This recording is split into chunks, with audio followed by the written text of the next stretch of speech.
YouTube fellow community, turntable fans, random people on the internet, my name is Giggins.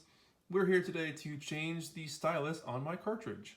One of my turntables here, this is the one I grew up with. This is the Technics SL DD33. It's a fully automatic direct drive turntable, and it's got a P-mount style cartridge, which means it just plugs right in. There's no messing around with little like the terminals to attach them onto. The most conventional turntables are that way. You don't see a lot of these anymore with a P-mount style, so they're a little bit harder to find, but that cartridge has been there since day one. This turntable dates back to about 1990 when my parents bought it. But the stylus on it, I changed it once about 10 years ago, and I've never had to change it since. It's really been a great stylus, and I've never had a problem with it. They recommend changing these things out every 3 to 4 years. I guess. I mean, I really have only noticed it starting to like fuzzy lately. I've never had a problem with it until right now, where it starts to get into the middle of the record and starts to get kind of fuzzy from there. So there's a great website called turntable.needles.com. This is where I found mine from. It's a great website. It's super user friendly. This is not an ad for the website. I'm just saying this is where I found my stuff. But basically, all you gotta do is type in your information. So for mine, I typed in the Stanton L720, and it brought up this guy, which is known as the 827DE, which is their name. But it's actually a little bit of an improvement over what the other one is. It's an elliptical stylus, so it's a little bit more sharper than a conical would be. But it's a 3.7 instead of like a 4.7 or 4.8, which is what the older one was. This one might be that way too. But I got this easily 10 years ago, so it's time to change it. And here we go. So here's how it looks outside of the packaging. You can see, actually, rotate the light there.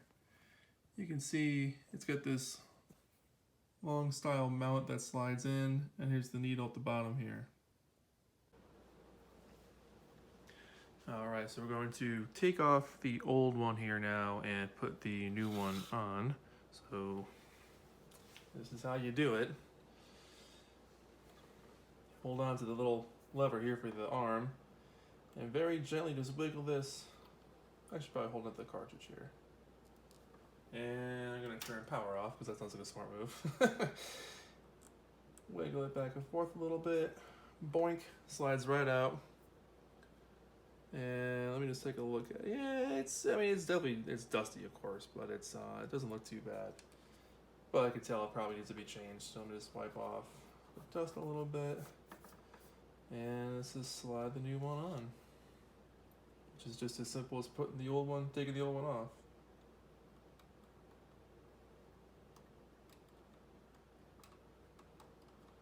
So there we go. Clips right in there, no problem. Nice and easy. And I know I can't really play copyrighted music on this channel, but just for the heck of it, just for camera purposes and just for testing this thing out, we're gonna press play just to see how it sounds, just for about 10 seconds, and I'll turn it off. So as you can see, start and stop button, automatic arm will move. Here we go.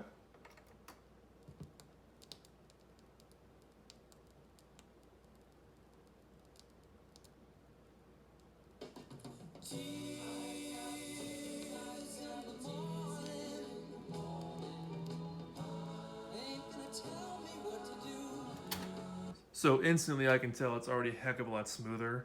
There's definitely a little bit of crackle and pop just because the record's a little bit older, but right off the bat, that was a really, really smooth sound compared to the little bit more distorted fuzziness of the old one there. So I think we're good.